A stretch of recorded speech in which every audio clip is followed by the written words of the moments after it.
আমি চিলি চিকেনটা বানিয়ে নিচ্ছিলাম। তার জন্য প্রথমে চিকেন পকোড়াগুলো ভেজে নিচ্ছিলাম। এই চিলি চিকেন রেসিপিটা না আমি আমার মন মতন করেই বানাই। এটা কোনো রেস্টুরেন্ট স্টাইলে করা বা সেরকম কিন্তু রিচভাবে করা তা নয়।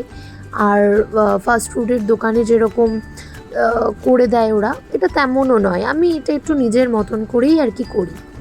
তার জন্য এই চিকেনটা যখন ম্যারিনেট করি তখন আমি একটু আদা বাটা, একটু রসুন বাটা, সয়া সস, টমেটো সস, নুন, চিনি, শুকনো লঙ্কার গুঁড়ো, গোলমরিচের গুঁড়ো এগুলো দিয়ে আমি চিকেনটাকে মেখে রাখি। আমি কিন্তু ম্যারিনেট করার সময় ডিমটা আমি দিই না, আর কর্নফ্লাওয়ারটা আমি পরেই অ্যাড করি।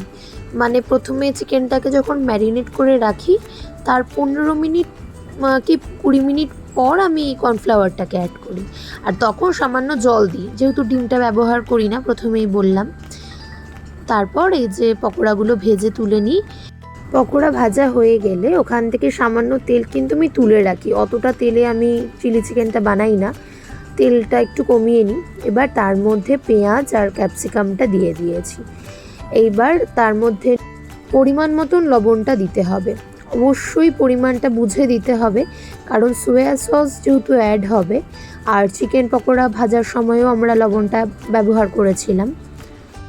এবার ওর মধ্যে সোয়া সস, টমেটো সস দিয়ে ভালো করে নাড়াচাড়া করে আমি ওর মধ্যে না ওই শুকনো লঙ্কার গুঁড়োটা সামান্য অ্যাড করেছিলাম। আমি চিলি সসটা দিইনি, সামান্য শুকনো লঙ্কার গুঁড়ো অ্যাড করেছিলাম।